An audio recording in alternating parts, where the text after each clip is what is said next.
Hi, I'm Kesenya and welcome to Guiding Star Astrology. I'm your Astro Weather Girl, here with this week's Astro Weather Report. I'm going to show you how the stars are going to affect your life this week.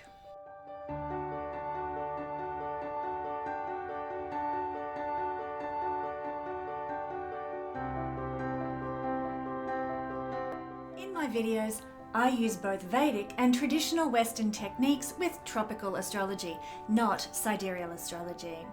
I also use the traditional system of whole sign astrology for my analysis. You can use this video to the best of your advantage by listening to the introduction to understand what the week holds for you, and then going to the timestamps for your sun, moon, and rising sign to get a more personalized forecast for the week ahead. Astrology is not designed to scare you. It's designed to give you information so that you know what the good and the challenging energies in the week ahead will be, and you can therefore consciously work with them to the best of your advantage. Remember, knowledge is power. Now, there are scammers about, and so if you should receive a message from me on any platform requesting your money for a reading, know that it is a scam. Report them immediately. And now settle in and let's see what the astral skies have in store for the week ahead. Hello, all my YouTube family out there. Today we are going to be looking at the energies playing out from the 23rd of July until the 30th of July, but there's also going to be a very special emphasis in this video on Venus retrograde. And Venus retrograde is going to last from the 23rd of July this year until the 3rd of September. So thanks for joining me. Let's begin by looking at the other energies playing out this week. First up, on the 23rd of July, we've got the sun moving into the sign of Leo. It's leaving Cancer, moving into Leo. This is its home territory. The sun rules the sign of Leo. And the sun always gives us a hint of what is likely to motivate us, what gives us the joy that we need to go forth and change the world. So now that the sun is in its delightful home territory, we'll be motivated by Leo things, by fun, by joy, by big love, by passion, and by our own creative self-expression. So it sounds like good times to me from the sun's placement in the chart at the moment. So we can expect over the next 30 days to feel more radiant, more confident, more energetic than usual. And I, for one, could certainly do with a bit of that in my life. It's also a placement of leadership to have the sun in Leo. So if you get the opportunity to put yourself forward, you can do so with a lot of warmth and generosity that Leo is renowned for. And when we do that, we actually attract more success into our lives. It's a matter of what we give out is what we receive back. So thanks to this gracious and gregarious energy that is Leo's high vibration, you can have success in leadership if you put yourself forward with Leo aplomb, let's say. And happy birthday to all my fellow Leo sun people out there watching this video.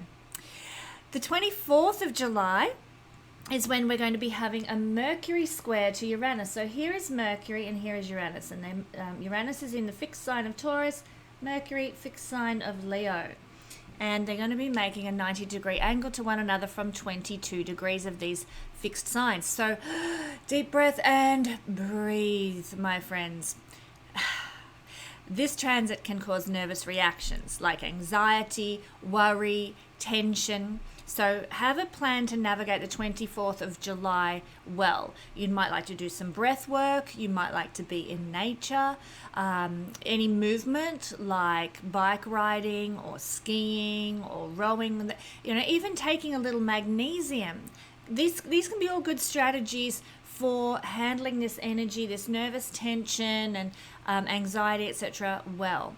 Mercury is short trips, movement of a shorter nature. Jupiter is the big, long, extended travels. But if we do little trips, that can help. Like I said, breath work and sort of mental processes like present moment awareness and that kind of thing are all good strategies. And magnesium sort of alleviates the effects of Uranus whenever we have Uranus in overload. Mercury also rules news, so you can expect surprises on this day that come in suddenly, or unexpected events that kind of upset the apple cart. So under this energy, it can actually feel like life is rapidly speeding up, for many of us on Earth, it looks like that constantly at the moment, like life is passing by very quickly. And this energy sort of exacerbates that, but it also feels like we're on some sort of runaway wagon out of control, okay? So hence the anxiety, hence the upset that can result. It's a little bit like Mercury retrograde when we have a square from Uranus to Mercury in the effects that we feel on the planet. So it's not a time for buying new devices on the 24th of July or sending those really important emails or signing key contracts. So bide your time a day or two if you can. But look, not all squares are challenging for everyone. Some people, depending on the nature of your astrology chart, some people might find that they can think outside the box in a manner that gives sort of spontaneous solutions or originality or a new twist on an issue that you've been grappling with. So there is blessing available for you if you're in that right energy space to make the most of the square between Uranus and Mercury. Then on the 28th of July, we have Mercury moving into a conjunction with Venus, who'll be retrograde by this time. And this is happening at the 28th degree. So it's going to happen up here because Mercury is zipping along through Leo at the moment. Now, the last time these two ancient deities connected in the sky, Mercury was retrograde. This time it is Venus's turn to be traveling over old ground when they meet in the sky. And this is the time for approaching, therefore, past lovers and having that long overdue conversation to obtain some resolution if you need. We might be thinking constantly of lovers from long ago. Mercury is conversation. Venus is lovers, and Venus in retrograde is going over the past regarding love. So hence we might be having those conversations or trying to seek resolution or thinking about the long lost love kind of thing. We could even find ourselves writing an email or a love letter to somebody from a long time ago as well. So remember, if you do these sorts of things, this rekindling of a relationship is unlikely to last for the long term. You might want it in this moment on the 28th of July, but it's unlikely to last for the long term because that's the nature of Venus retrograde. And we'll talk about that a little more in just a minute. Now, financial deals, buying, selling, commerce, business contracts, they should be revisited wherever applicable and make improvements under this energy. So when we have this happening on the 28th of July, if you're in a sort of commercial contractual situation or doing some business deals or whatever, make sure you double check everything and review any old contracts, any old deals, and sort of make sure that everything's played out as you expected or that you got what you wanted. It's also time when Venus and Mercury conjunct to renegotiate a better deal for yourself, one where you honor your value, or start charging what you're actually really worth. So this is a time of review for anything to do with Venus-Mercury things. And then on the 29th, we're going to have, 29th of July, in goes Mercury into the sign of Virgo. And this is a sojourn while Mercury is in Virgo that will help us focus on the details. That's very Virgonian, isn't it? But Mercury rules Virgo, so it's right at home here. In fact, we might begin to feel strung out when things are not orderly or when things seem out of control. So we really want to clean things up, tidy things up, get things structured and sort out all the, crossed T's and dotted I's. So it's a time of getting organized. It's a time of spring cleaning our life and taking care of all those practical day-to-day concerns. This happens every year, sort of, sometimes it's a bit before the sun goes into Virgo. In some years it'll be after the sun goes into Virgo that Mercury moves in there. And when he does, we get that spring cleaning vibe. Here in Australia, it is actually coming up to spring. As we move into August, we see the first blossoms appearing on the trees. I've already seen some, actually, as I'm recording this video. Already seen some cherry blossoms blooming, which astounded me this early in the season, so that's quite nice to see. But we're moving into that spring cleaning season, literally, here in Australia. Now, for some people, Mercury's visit through Virgo might give trouble absorbing deeper knowledge, and you might tend to want to stay on the surface of things with facts and figures. Now, it all depends on the structure of your natal chart, whether that's your inclination anyway, but this exacerbates that tendency. Don't want to go deep with things, don't want to get too philosophical, just want the facts, the figures, the knowledge, the detail, the dot points, so to speak. And so if you're somebody who likes to go deep and research and what have you, and you're finding yourself really just, playing on the surface of things, this is why during this time. But a word of warning with Mercury in Virgo, you might feel quite impatient with other people. That can happen. Like it happens to me all the time when I'm driving down the street and you've got some slowpoke in front of you and what have you.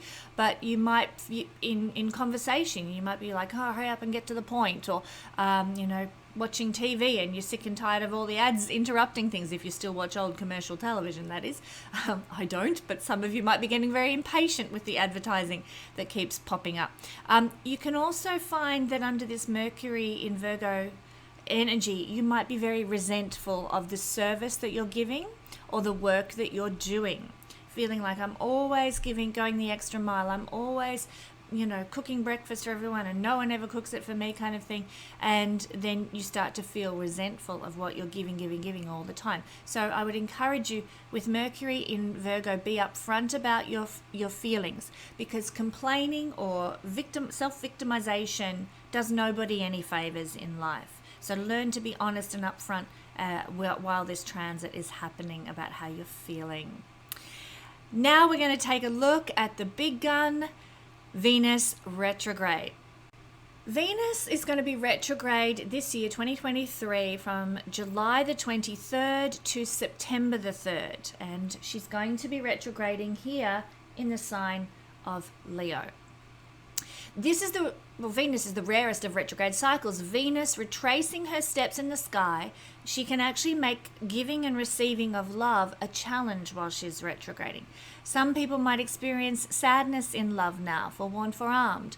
Some might experience some kinds of delays or blocks in being with your loved one physically, or being with them in an emotional sense, an emotional connection. I've already mentioned that lovers from the past can return to our life under Venus retrograde, but they're unlikely to stay for the long term. Similarly, act with caution if you encounter a new love at this time, because it may not be a long-lasting kind of love. For other people, you might notice in society or around you a drop in personal hygiene, or a drop in concern for your person's appearance. This can be a hallmark of Venus retrograde. You just don't care anymore about the presentation and the beauty.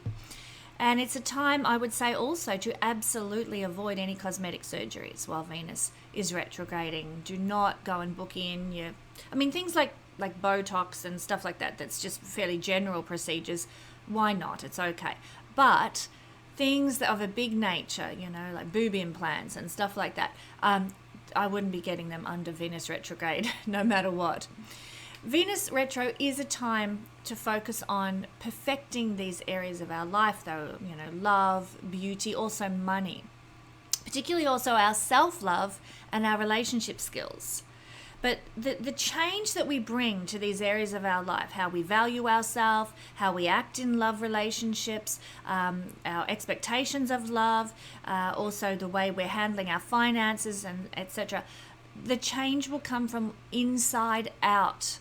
So take the time under Venus retrograde to go within, to explore where you're self-sabotaging, where your relationship skills are lacking, what you're not satisfied with in your relationships, where you're letting yourself down with how you're managing your money. Take the time now to really ponder those things, explore those things. And if you do that work that the universe is calling you to, you'll set yourself free by the time that the retrograde season ends on the 3rd of September, and Venus at that point will become the morning star. We're going to talk about Venus, evening star and morning star a little later in this video. But by that time, if you've done the work reviewing those things, you can make some changes that really enhance life for you going forward in the realms of money, and also love and beauty. So let's talk about the retrograde statistics and facts for those who like those sorts of things. Venus is turning retrograde at 28 degrees here. 28 degrees of the sign of Leo. That happens to be conjunct with the fixed star Regulus, for those who want to know, in the heart of the lion. And then she's going to retrograde back down here to about 12 degrees. I'll just write that on there. I might move the sun out of the way just a little bit for now so we can see and get a clear picture of what Venus is up to. 12 degrees there. So that is the realm of the chart that Venus is going to be moving over. I'll talk about that a little more shortly. Let's talk quickly though about Venus astronomically. I love astronomical facts, so I'm going to give you a few here. Venus is the only planet that can shine so brightly that she causes shadows on the Earth. And this will usually happen while she's retrograde, because that's when she's at her brightest and closest to the Earth. I love that fact. Isn't that amazing? The moon can cause shadows on the Earth. The sun obviously causes shadows on the Earth, but only Venus can cause shadows on the Earth. It takes 234 Earth days for Venus to complete one rotation cycle. She has the slowest rotation of any planet in the solar system. And because of this, as above, so below, the astronomy is reflected in the astrology. We sometimes think we have to rush love, or, if we haven't made $1 million by the time we're 21, we're going to be a failure in our life. No, these things take time. Time to grow, time to mature into, time to learn how to manage. So, learn from our astronomy. We don't have to rush love. We don't have to be in a hurry for love to come. And we don't have to also think that we have to be multimillionaires at young ages. Sometimes things take time. Venus energy, the things Venus rules. She's also the hottest planet in the solar system due to clouds of sulfur dioxide that surround her. She is a greenhouse. So little old Venus doing some amazing things up there astronomically in the sky that sets her apart from other planets. I'll point out as well, it's also important to know she is the only feminine planet aside from the moon, who's a luminary in the sky. So she, amongst all the male gods that we have named the planets after in the sky, she is the only feminine planet. What about the mythology of Venus? Well, most people know that she was the goddess of love and the goddess of beauty. In ancient cultures, Venus was considered to govern fertility, romance, prosperity, and victory as well. Victory in war, which is interesting. A lot of people don't know about Venus's association with war. Julius Caesar considered her to be the ancestor of the Roman people. Now, I don't know how that works, but that's what he thought. Some mythologies think that Venus was the daughter of the gods Zeus and Dione. But other mythologies say that she was birthed from the sea after Saturn castrated his father Uranus, and the dismembered part fell into the oceans of the earth, the oceans of Gaia, and from the waters of the earthly womb, Venus, or Aphrodite as she's otherwise known, emerged. In fact, it's interesting to note that Venus in astrology governs semen, funnily enough, because that's what she emerged from, so represented by the sea foam. So that's just a little bit of a very light touch on the mythology of Venus. Of course, there's a lot more to her than just that, but we'll leave it there for now. Otherwise, this video will be very long. The astrology of Venus. What does Venus govern in astrology? Well, she is the ruler of our enjoyment of pleasurable things, the things we find delight in. Our love relationships are ruled by Venus, and our connections with people. The things that we need to live a comfortable life, a cozy couch, or, snuggly bed, or, other things that make life comfortable, beautiful clothes, that sort of thing. Wherever Venus sits in the chart will tell us about what it is we value and what we love. So wherever your Venus sits is going to say, hey, this is what I love, this is what I value, and this is also how we love, based on where Venus sits in the chart. And what we perceive that we need in order for life to be more comfortable and pleasurable. I'll give you an example. I have Venus in Cancer. Cancer rules properties and homes, and I can't help it. It's just my astro wiring. I perceive that I need a home in order for life to be comfortable and pleasurable. For somebody who has, say, Venus in Sagittarius, they may be more like, I need to be free. I need to move from place to place and experience all cultures in order for life to feel good to me and feel pleasurable to me. So just to contrast the difference of what I'm talking about there. She is about self-love first in order to be able to love others. So Venus, yes, she's the goddess of love. And we often think, oh, my ability to love somebody else or be in a relationship or give to someone else. But first and foremost, she is about self-love, so that we can then give to others from a place of fullness in ourselves. She teaches us to love the beauty, however hard it might be to find, to love the beauty in other people. She rules the signs of Taurus and she rules the sign of Libra, both of which have associations with beauty, with relationships, and with pleasures. Taurus is the natural beauty, the natural realm, nature, money and resources are seen from Taurus, resources that support our journey in life in general. Taurus rules the five senses. It rules self-love, first and foremost, and self-nurturance. That's Taurus. Whereas Libra is the sophisticated beauty. It's about refinement, classic beauty, goddess beauty, balance, harmony, diplomacy, and relationship and connection with other people. So as you can see, Taurus, the first sign, if we go from Aries, Taurus, etc., around, Taurus is the self-love. And by the time we get to Libra, it's about other love, other people love for others. Let's talk about what it means to have Venus retrograde in our natal or birth chart. Well, when Venus is retrograde, it looks like she's going backwards in the sky, and that's simply based on our vantage point here on Earth. She doesn't actually move backwards. It just looks like it from where we are. I might talk about this shortly in just a second. But Venus, according to traditional models, is on the inside of the Earth relative to the Sun.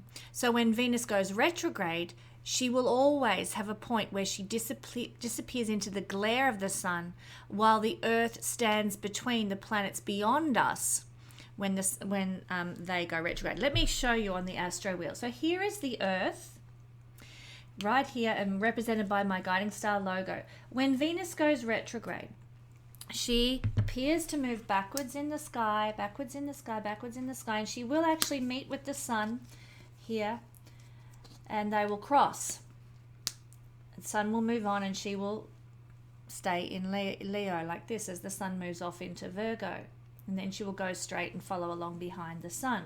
So when Venus goes retrograde, what's happening is that she is conjuncting with the Sun. She's entering her motion of conjunction with the Sun in front of the Sun, but lost in the glare.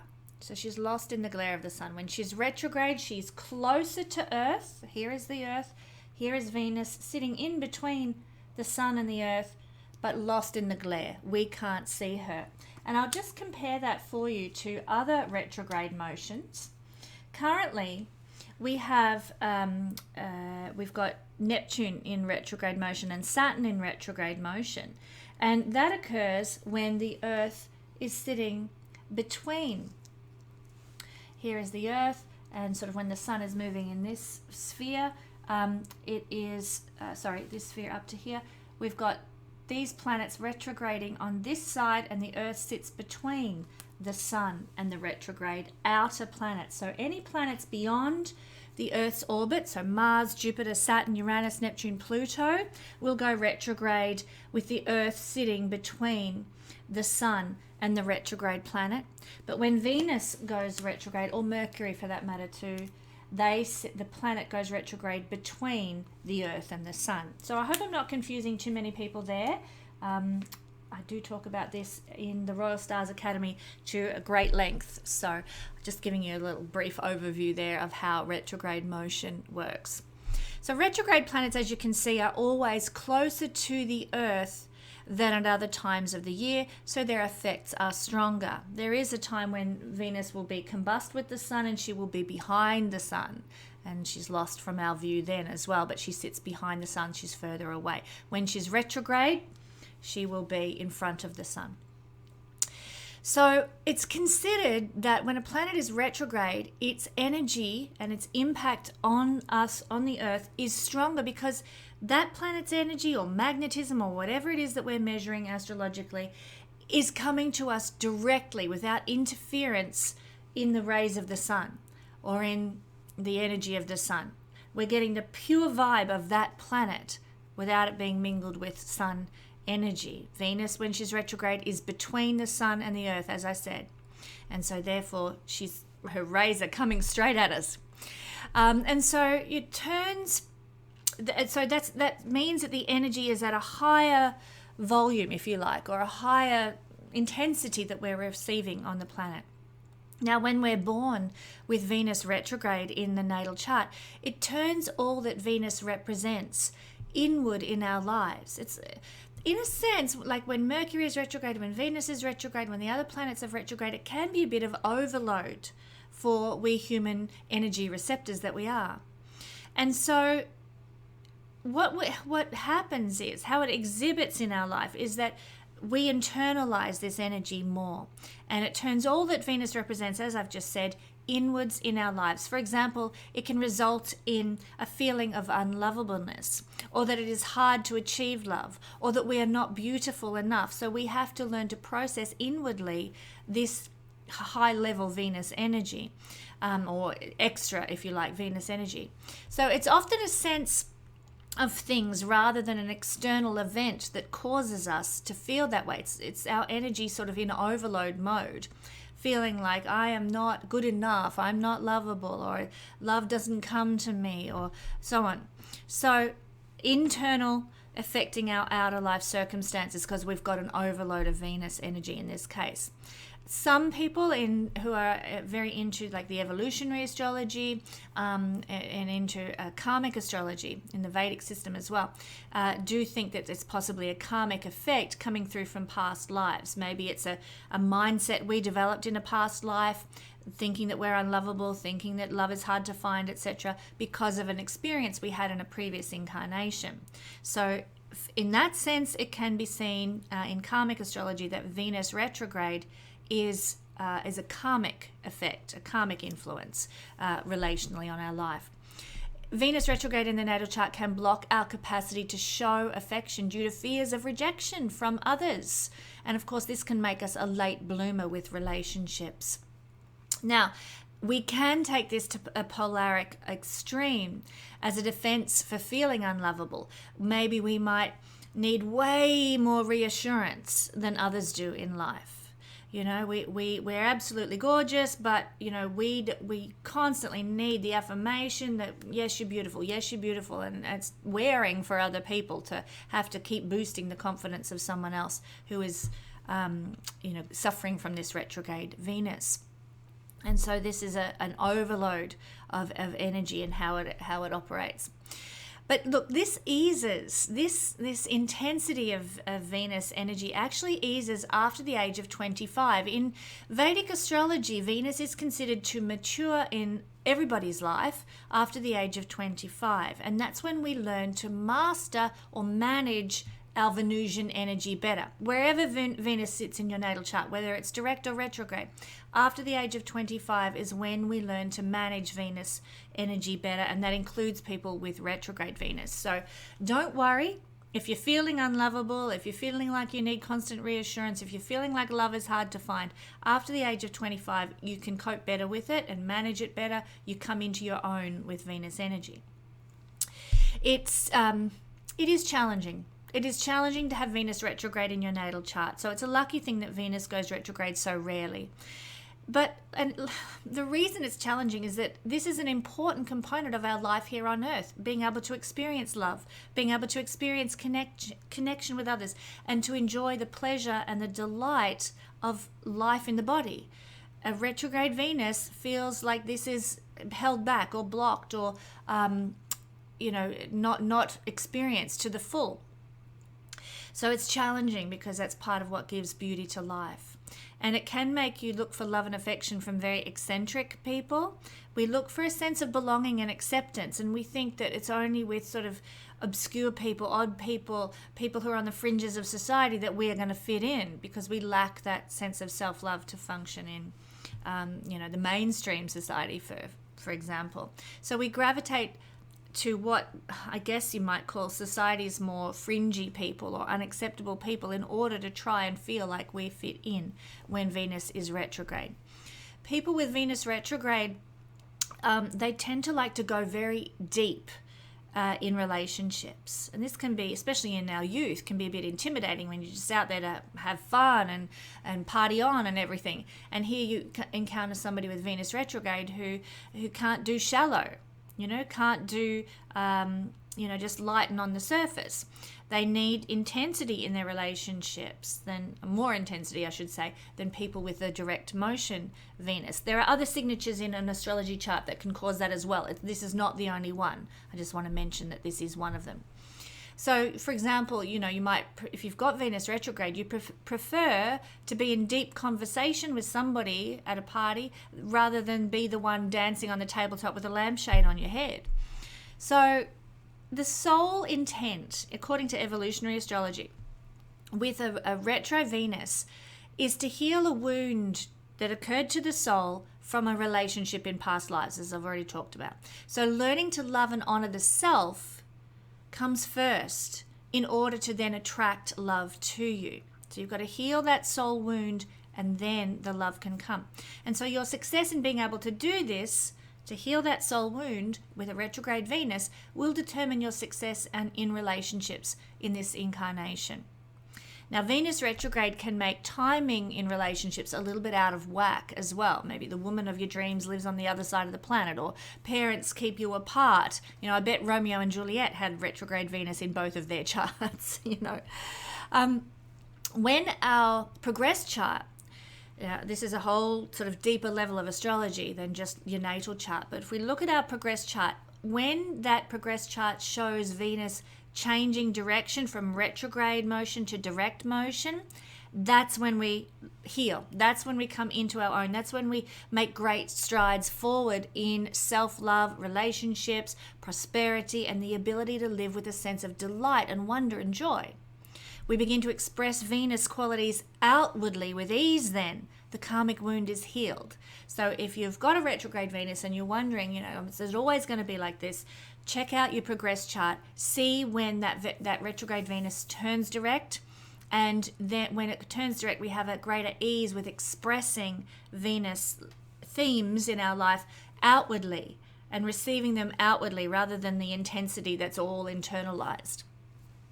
Also, as I mentioned, at age 25, Venus maturation occurs in the Vedic system, and this is a great time for coming into our own with Venus themes.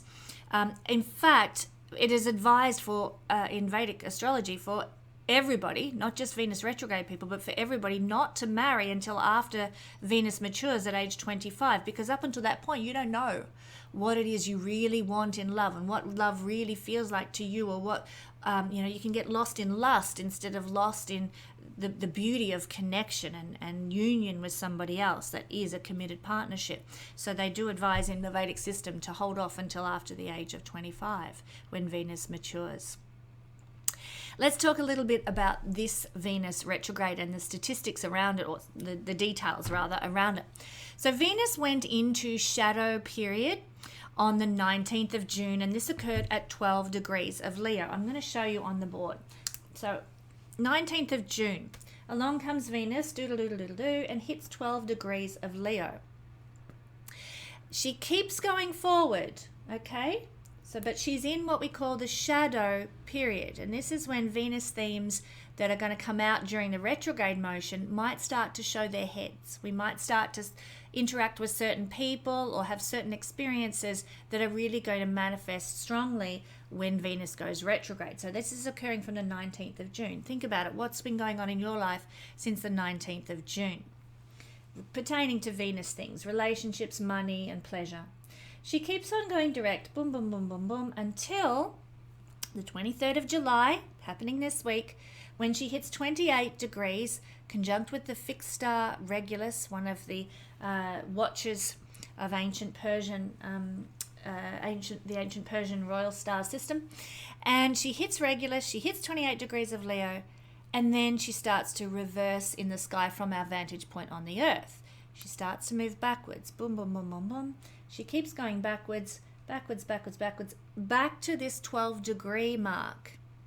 That's why it's called the shadow period, because when she's moving direct through this zone, this is the zone that she's going to retrograde across coming up in the weeks ahead. So she's going to move back to 12 degrees of Leo. She'll hit 12 degrees of Leo on the 3rd of September, and then she's going to move forward again in the sky. Move in direct motion, boom, boom, boom, boom, boom, all the way up to 28 degrees of Leo once more. And then on the 8th of October, depending where you are in the world, but around the 8th of October, she's going to leave that 28 degree mark and move to 29 degrees of Leo. And that is what we know as her leaving that shadow zone, that retrograde zone, when she hits 29 degrees of Leo. So that's how the retrograde motion works. That is the area of the chart where she is going to be influencing and has been influencing since June 19, the retrograde energies. So the last time Venus was retrograde in Leo was actually from July to September 2015, and before that, July to September in 2007. So I encourage you, if you keep a diary or a journal or calendar or something, think about what was going on in your life at those times, July to September 2015 and July to September 2007. Think about your love life. Think about your financial experiences at that time. And you actually might be about to experience a repeat of those themes. I'm quite interested. I'll give you an example of what was happening to me. At both those retrograde periods, bought houses during that time, or renovated some houses. There was a lot of money being spent on a home. Now, that was pertinent to me because, as I've already told you, my Venus is in Cancer. The sign to do with property and land and real estate and homes. So think about that. Think about where your Venus is in your natal chart, what it might be talking about, and when it is retrograde, what that might be influencing in terms of what you love based on where Venus sits in your chart. You might be about to experience some sort of return to those themes.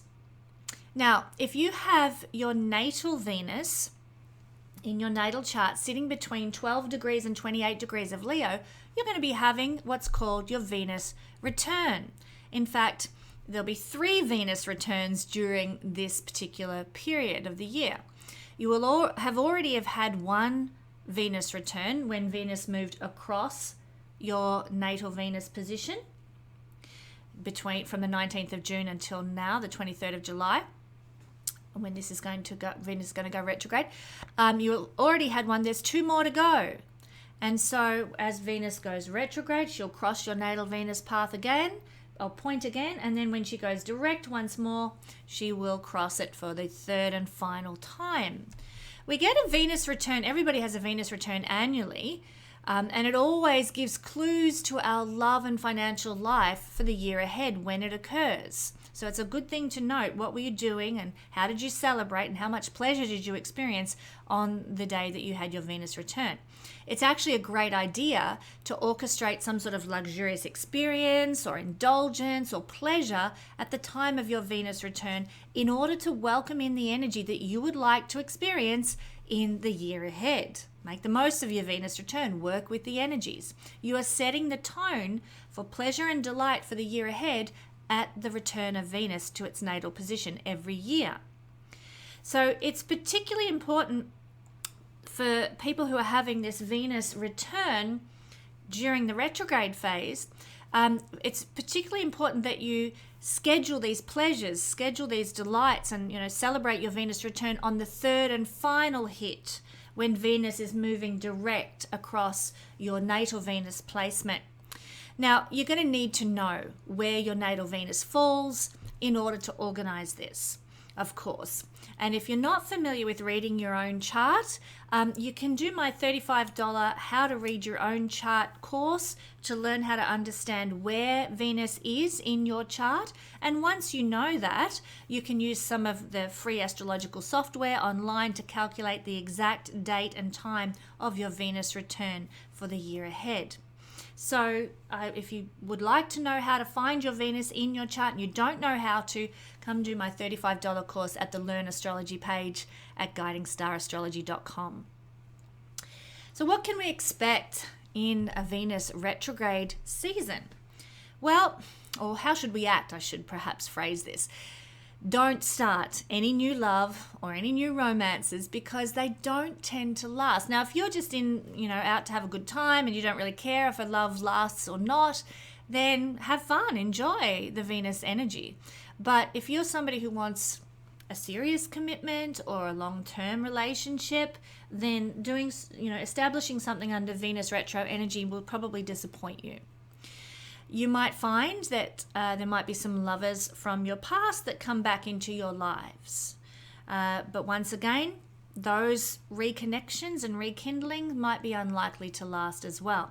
So let those lovers stay in the past, no regrets that way. I've already mentioned not to get cosmetic surgery done. It's kind of like if you've booked that in, then it can be a bit late, can't it, for that sort of thing. You might want to look into doing some astrological remedies to support your Venus at this time. I probably should give you some astrological remedies for Venus. Wearing rose quartz is something you might like to do.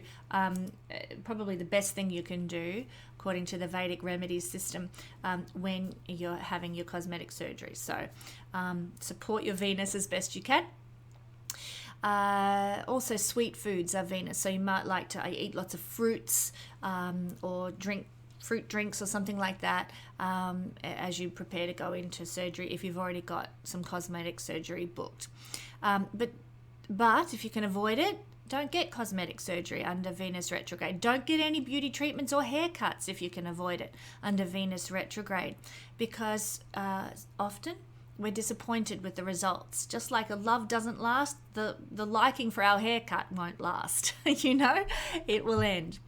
Definitely do not get married or engaged during a Venus retrograde. And the reason why is that we will establish a chart for relationship at the moment that relationship forms. And that relationship will have Venus retrograde in it. And so it will impact the whole duration of that particular connection that you establish, either through marriage or getting engaged, that kind of thing. Venus is a planet that rules choice.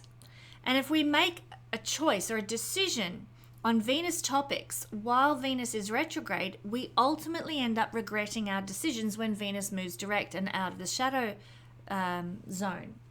So keep those things in mind. Look, I've had a lot of people comment, oh, well, my love came back to me and we've been married 30 years, and he came back to me during a Venus retrograde phase. There are other things that can override this Venus retrograde energy. If you've got having an eclipse and the nodes are on a significant point, particularly your ascendant or descendant, that's going to override Venus retrograde energy. So there are things in astrology that can override the Venus retrograde and other various things. But I'm giving you the general overview and the general principles here for how to work with this Venus retrograde energy. Okay? Now, in the positive, Venus retrograde, if you break up with a partner during Venus retrograde, well, similarly, the breakup will not last. Your partner will come back to you. You'll get back together at some stage when Venus is moving direct. So there's some good news there for people who don't want their relationships to end. Now, let's talk about Venus as a karmic influence.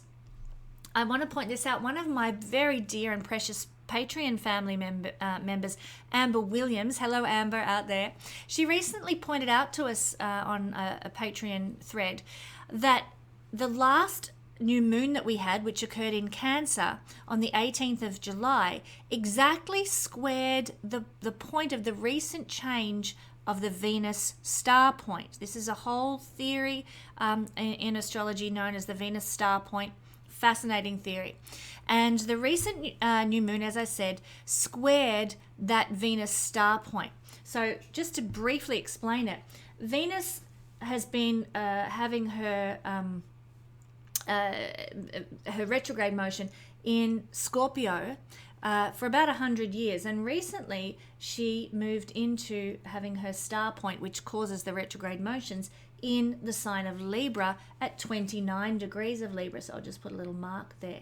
29 degrees of Libra. This is the new Venus star point that is just beginning. It's going to last about another 100 years that this star point will be occurring in Libra. I'm not going to go into a big explanation of how the Venus star point works because that's a whole video in and of itself. But we had this new moon down here in Cancer recently, and it squared, I'll draw it on the board, it squared this Venus star point in the sign of Libra, which Venus rules. Now, the Venus star point changed on the 22nd of October 2022, okay, just for those who like those dates and so forth. So this added extra karmic weight for relationships at the time of the new moon in Cancer. Just recently occurred on the 18th of July. Now, Venus, as the ruler of the new Libra Venus star point, and now going retrograde, it may actually influence the effects of that new moon very strongly for us karmically with relationships. And this is going to last until the next new moon, which is going to occur in Leo on the 16th of August. And that's going to be in a conjunction with retrograde Venus. So the new moons are going to also, the point being here is that the new moons are going to activate karmic Venusian experiences because of all of this this karma that is tied in here and the connections to Venus. So you can expect that if somebody does come back into your life, you're wrapping up old karmic threads with that person. If you find that there's a financial issue that crops up for you during this Venus retrograde period, it is likely to have been triggered by both the new moon in Cancer and the new moon in Leo and the Venus retrograde. So heavy karma for Venus themes is being unraveled now. I hope this makes sense to people. It makes sense to those of us who are astrologically minded, but perhaps might be a bit too far-fetched or deep for people who are not familiar with this. But it's so potent. Big karma is coming with this particular Venus retrograde cycle in a manner that we don't usually see with Venus retrograde. So thank you so much, Amber, for this potent, intelligent insight into some other triggers that are occurring at the time of this Venus retrograde as well. Very, very important. Now, I recently did a whole video about Venus in Leo and what it would bring everyone until the end of September, when Venus then moves beyond. In early October, when Venus moves out of Leo. So if you want to understand how Venus is going to be influencing you with all her Leo energy, she's about 4 months in Leo this year, which is very unusual. Check out that video. It's should be in my playlist for the Astro Weather Reports. And in doing so, you'll understand how Venus behaves in Leo and what it might mean for you personally while Venus is here. Okay? I want to talk about something else. We're getting very deep into astronomy and astrology with this video before we go to the all signs breakdown, which is going to be very quick this week, I might add. But I want to talk to you about the Venus evening star to morning star influence, because that is something that's occurring with this retrograde motion. I've already talked about the fact that Venus goes back to 12 degrees and then direct and moves on out of Leo again. But at this time, the sun is continuing to move forward. So in the 40 days, roughly, that Venus is retrograding, the sun moves into this shadow period, this shadow zone, if you like, of Venus retrograde. And she will conjunct, as I've already mentioned, the sun at some point. I think it's the 13th of August. Let's talk about this.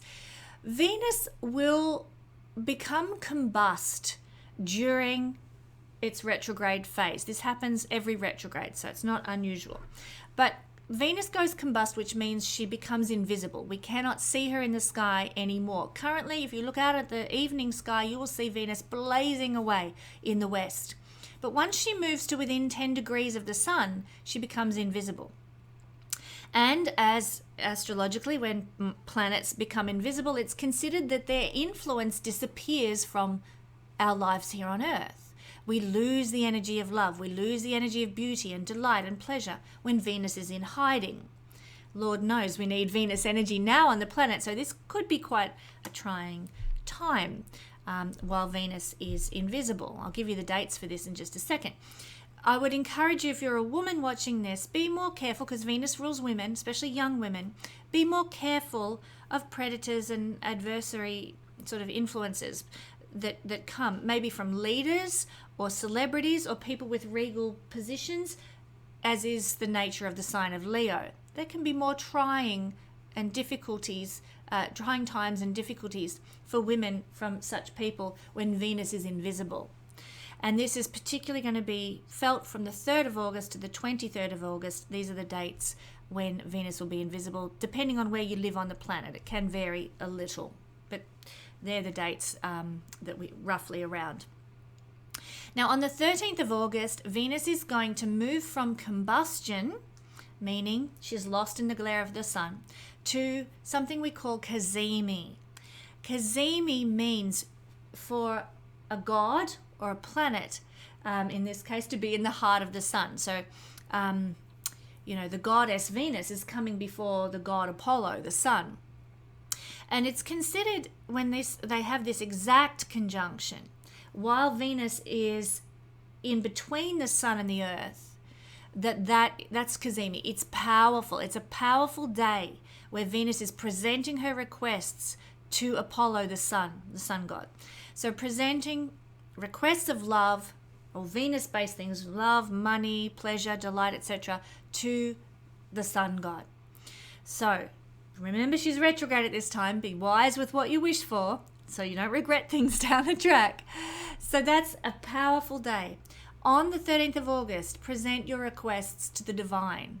What do you want to see happen? It's time to pray. It's time to meditate. It's time to give your Venusian themes over to the divine in prayer. It's considered at this conjunction that, it's considered actually that a new Venus cycle opens up when the Sun and Venus meet in this what's called inferior conjunction. And this is a moment when the Venusian faculties of emotion and our choice making receive what great astrologer Dane Rudyard calls a new quality of will and purpose. It's like we start this new cycle of what we choose to have in our life, what we desire to have in our life. Venus does have connections to desire. And so, of course, then Venus moves on back retrograde to 12 degrees, and the Sun moves direct and on out of Leo and into Virgo. And at that point, Venus on the 23rd of August moves out of invisibility and becomes visible as the morning star. So at the moment, she's the evening star blazing in the night sky.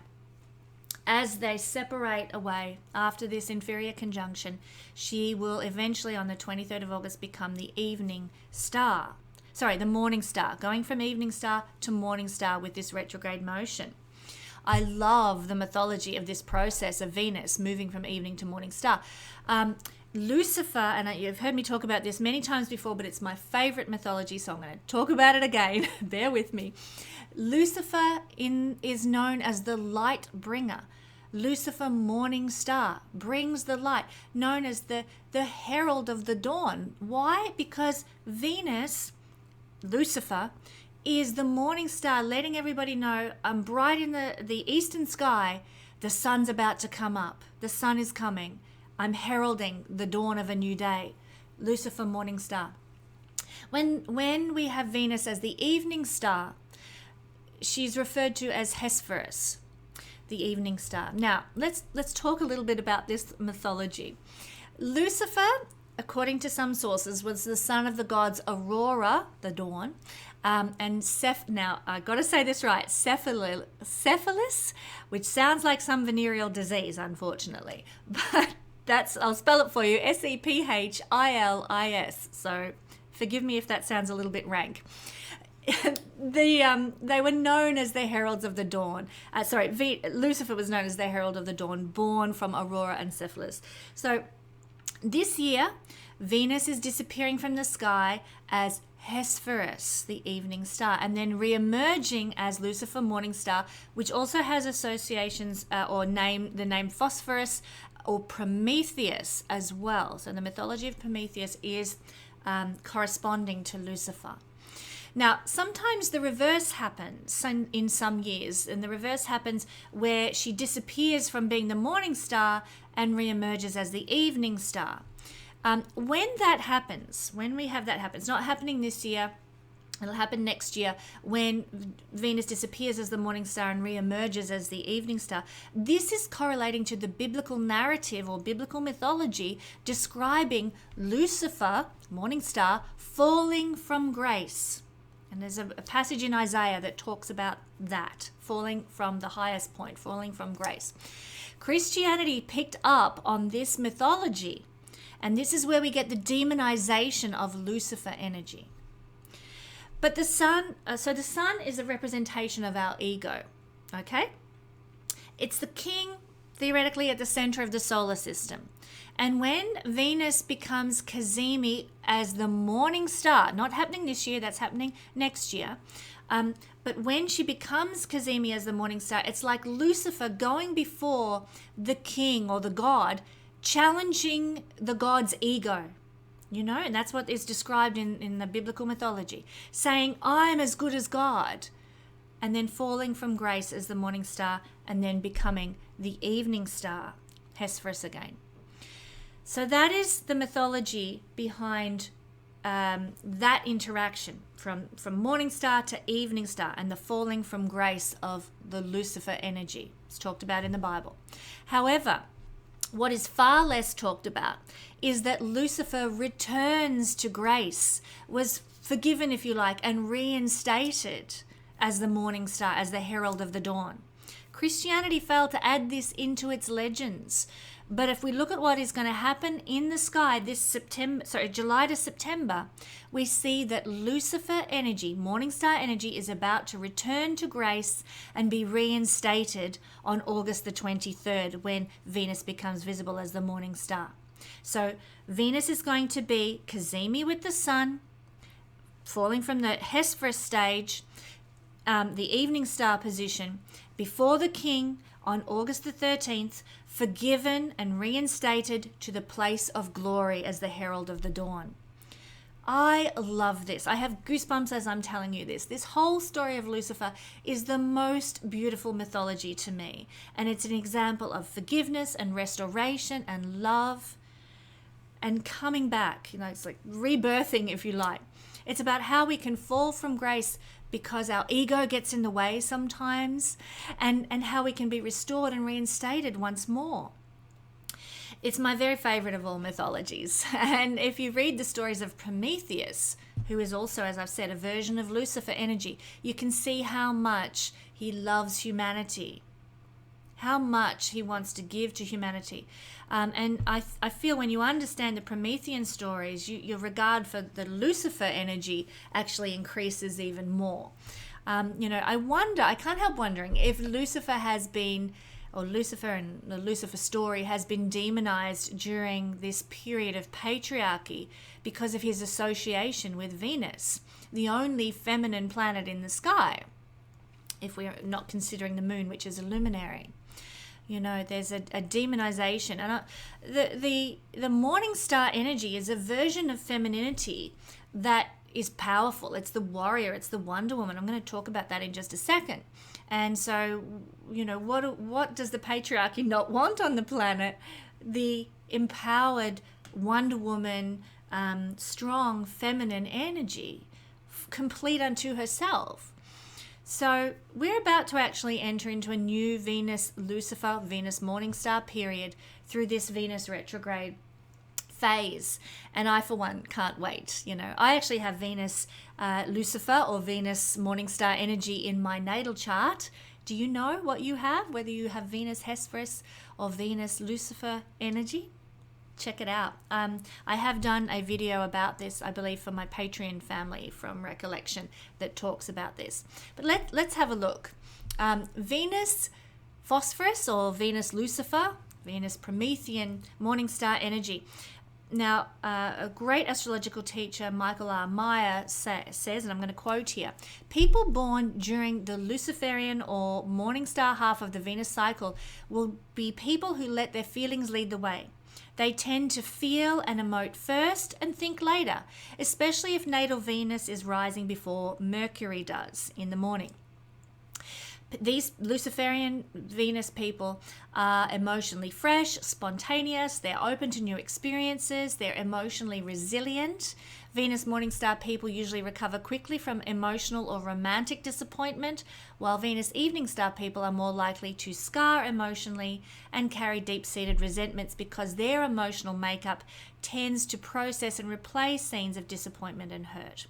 But when a Venus Lucifer person, especially one born while Venus was retrograde as the morning star, that's a rare percentage of people, actually. I'll talk about that a little later. But when a Venus Lucifer person experiences profound emotional pain or abuse early in life, they can close down emotionally and assume this sort of protective or fearful attitude towards life and relationships. So that's the morning star energy according to Michael R. Meyer. Now, he mentioned having Venus morning star and retrograde, and there's only 1 in 30 people that are born with that configuration. That's quite rare. If you've got a retrograde Venus and it's the morning star energy, it's a very rare expression of Venus. What about the comparison? Venus as Hesperus evening star in the birth chart. I'm going to quote Michael R. Meyer once again. Venus evening star gives a deliberate and goal-oriented emotional makeup, seeking to extract and distill the meaning of experiences encountered and ideals formulated during the morning star cycle. Whereas emotions and feelings sort of eagerly rush forward for Venus Lucifer people, they're more controlled and introverted in the evening star people. Not necessarily less intense, just more inward, more internalized. Although Venus evening star people may not show emotions as largely and easily as Venus morning star people do, they often experience emotions more intensely because they tend to become more private and internally involved with their emotions and their emotional life. They feel after the fact, according to Michael R. Meyer. So Venus Hesperus people may take a long time to recover from emotional trauma, thinking about and anguishing about a lost love or a bitter disappointment for years on end. So that's coming from the work of Michael R. Meyer, fascinating insights into Venus morning star and Venus evening star. So that is our analysis of the retrograde cycle. Isn't it a big analysis? Because it's quite a powerful energy, Venus, when she retrogrades, and she's doing quite a lot energetically in the sky.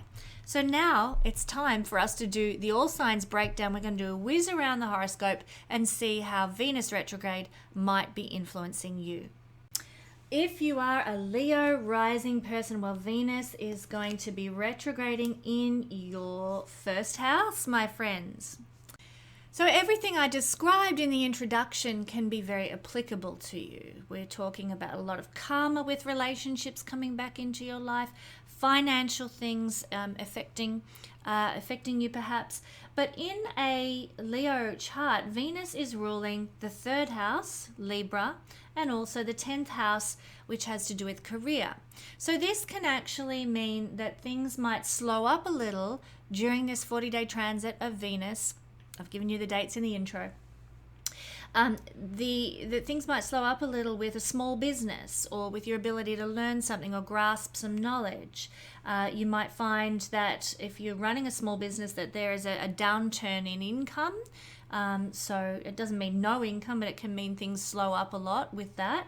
Also, if you've been learning some new skill sets and new talents and abilities that you want to apply, maybe doing a certificate course in something, it might be a bit harder to master those particular skills and abilities while Venus is retrograding in your first house.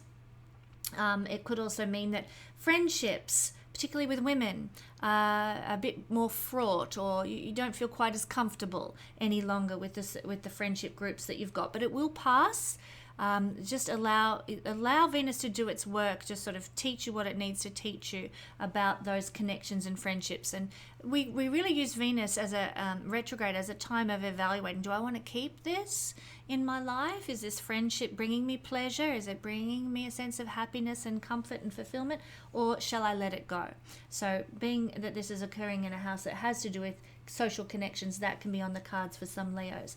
Also, the 10th house, your reputation and your career is seen through the 10th house. So there might be a bit of a slowing up. Maybe you're on maybe you're running a YouTube channel and your views were going really well, and then with Venus retrograding in the first house but ruling the 10th, it can mean sort of those views slow up or something. Your public persona gets the go slows. Recognition might not be as forthcoming, or maybe you've been working with a project or something in your career, maybe going for a job or something like that, Leo. While Venus is retrograding, it may be a little harder to achieve that position that you were going for, or there might be some issues or problems with a project at work or a career. If you're wanting to launch, Leo, let's say you've been working on an album or something, or a book, launching that album or book while Venus is retrograding and ruling your 10th house, probably not the best time, okay, for you. Wait till Venus goes direct and you probably will have more success. Also, Venus retrograding in the first house, Leo, means just be careful of your body. Don't rush out and get a haircut. You Leos, we love our beautiful manes of hair. You may regret anything drastic that you get done. And just continue on to steadily take care of your body the way you always have. Don't do anything drastic cosmetically while Venus is retrograding in your first house. Thank you, my lovely Leos. Now, we're going to go to Cancer next. Cancer rising, Cancer sun, Cancer moon. Venus is going to be retrograding in Leo in your second house. When Venus is retrograding in the second house, it can make us feel perhaps a little bit insecure with finances, with our where our money is at, but it also can affect our self-worth and self-value. So we might not ask for what we deserve or what we're worthy of in any given situation that requires remuneration. So it's not really, while Venus is retrograding, my Cancer friends, it's not really the time to be going and asking for a pay rise, because you might not actually ask or apply for what you're worthy of getting. It doesn't mean you won't get a pay rise if you ask, but you may actually come under what you're actually worth. It's not so much a time for doing a review of what you're charging people either, because you may undersell yourself. So there is a strong desire for financial security with a retrograding Venus in the second house. And you want to establish that, but it's harder to achieve it, a sense of financial security. Now, in a Cancer chart, Venus is also the ruler of Libra, the 4th house, and Taurus, the 11th house. So this can mean that we get the go-slows or some sort of hold-ups and what have you with any family situation. Maybe we might actually get a reconnection with a family member while Venus is retrograding Cancer. Somebody from our family might reach out to us and connect with us. It may not be enduring, that reconnection, perhaps with a long lost sibling or relative or something like that. It may not be enduring, but you can use this energy to use your Venusian gentleness and your Cancer kindness to perhaps establish some things with an estranged family member that can bless you in down the road. Yes, so you might get a family member coming back, but it may not be a long-term experience, that they are in your life on the long term. But you can build the caliber of the relationship through your interactions at this time. There also might be, because the fourth house has to do with land and home and property, there could be a situation where things are slowing down with maybe a property investment, or let's say you're a property developer. There might be something that slows down a development that you're working on with some land, or you're perhaps establishing a garden or a farm or something. There can be some hiccups or hold-ups in that regard, but don't worry, Venus will go direct, and then you can move forward with your plans with a home or a garden or a farm, which are also ruled by the fourth house. Now, Venus also rules the 11th house. Again, be careful with your friendships. There can be, you might sort of be giving too much to your friendships, sacrificing too much for a friendship. Friends, you might be really reevaluating your friendships during this retrograde motion of Venus. And, do you want to keep you're making a choice, Venus's choice. Shall I keep this friendship? Shall I not? And during this Venus retrograde process, you might be evaluating which friends are uplifting and a blessing to you, and which friends are actually draining you. So that can happen. You're also doing an evaluation of your dreams and your goals and your aspirations now, Cancer. Is this particular event that's unfolding, is this the dream that I wanted to see happen, or does it need to change? So there's this reviewing when a planet goes retrograde. There's this needing to sort of grasp something from a new perspective when a planet is retrograde. So you're looking at your dreams and goals and reevaluating them, and perhaps making some changes to any dreams and goals and ambitions that you have. Unfortunately, as we know, when Venus goes retrograde, we can make choices that don't last for the long term. So I would just mention, it's not a good time to establish a brand new goal that you have never thought about before and decide that's what I'm going to run with. Prior to Venus going retrograde, if you've been thinking, I might like to go and establish a small business doing X, Y, Z, and that's my goal, that's my dream, that's my ambition, then go for it. You can absolutely take action, do activities towards that end, if you've been thinking about that goal and dream and ambition prior to Venus going retrograde. But if you get a whole new idea out of the blue for some, potential mechanism to achieve gainfulness or some ambition, if you get something out of the blue during Venus retrograde, you're probably not going to be invested in it for the long term. It probably won't last with you for the long term. So tread carefully and slowly. Don't just jump in the deep end with a new goal, spend a heap of money, and then get down the track and go, oh my goodness, by October, hang on, this is not what I really want to do, and I've wasted all this money and time and energy. Okay, so go slow with the dreams and goals that come up new and fresh during a Venus retrograde period. Thank you, Cancer. Gemini rising, Gemini sun, and Gemini moon people. Well, Venus is going to be retrograding in your third house, Leo. And when we have Venus retrograding in the third house, we actually need to establish more peace and quiet in our personal environment, in our mental realm. So if you're in an environment where there's a lot of arguing and quarreling, a lot of contention, then it can feel very painful. Okay, so it's quite imperative while Venus is retrograding until sort of 3rd of September that you make your domestic home life, but also your work life, as peaceful as possible. So maybe that's as simple as switching. Third house is sort of mechanisms that we get. It's gadgets and things like radios and whatever. Maybe you switch the radio channel in your car from the hard rock station to the classical music station for the duration of Venus retrograde to help keep you in that mental state. This is the house of our mental activity. And when Venus retrograde here, you need gentleness, softness, calmness in your mental experience. So do whatever you have to do to keep your mental health well during this time, my Gemini friends. Also, in a Gemini chart, Venus is the ruler of your 5th house and also your 12th house. So this tells me that there might be some slowing down of energy with children. Like maybe Maybe if you've had estranged children, there might be some estranged children getting back in touch with their parents now. Or if you're an estranged parent from your child, you might reach out to your child now. That can happen.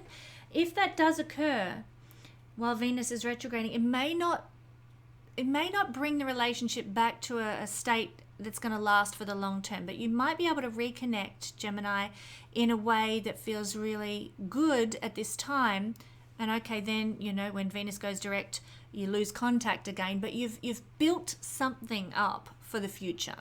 So use this time. If somebody reconnects with you, this is the house of children, so a child reconnects with you or you reconnect with a child, use this time to build a stronger foundation no matter what comes down the road with that connection with the child. Also, hobbies are seen through the 5th house. So you want to sort of make things like more beautiful. And so if you're working on a dress or decorating a house, or, perhaps doing a painting or something, you're going to want to bring more beauty into whatever it is that you're doing. More, if you're sewing a dress, include something like tactile. Venus is the 5 senses, so some velvet. Or if you're doing a painting, you want to use soft, sort of pastel-y Venusian colors in your painting. Bring beauty and gentleness and softness into your hobbies. It's a great way to work with this energy during Venus retrograde. Also, our lovers. So when Venus is retrograding, is as a ruler of the 5th house, it really does pertain to old lovers from the past coming back in, old boyfriends that you had in high school, old girlfriends that you knew in your 20s, reaching out, getting in touch, reconnecting. Enjoy the interaction for what it is. Have no expectations around it, and just simply enjoy people for their own sake, rather than having any expectations that it's going to be a brand new love of your life or something. Okay, Venus retrograde ruling 5th house and 12th house. So if somebody does come back into your life, it's most likely going to be to resolve some karma, to end some karmic interaction with somebody from the past, and so wrap up some old loose ends.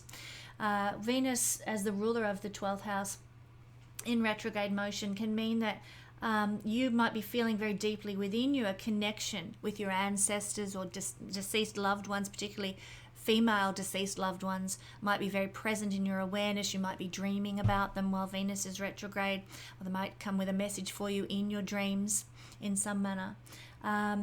It's also, the 12th house has to do with retreating and escaping, like day spas and things like that. When Venus is retrograde, it doesn't hurt. Cosmetic procedures are one thing, but going and having a massage is a totally different affair. 12th house would suggest it's good to retreat, it's good to escape, it's good to have some time out in that sort of an environment where you can have a massage or just get a facial done, or have some relaxation time is important while Venus is retrograding, my Gemini friends.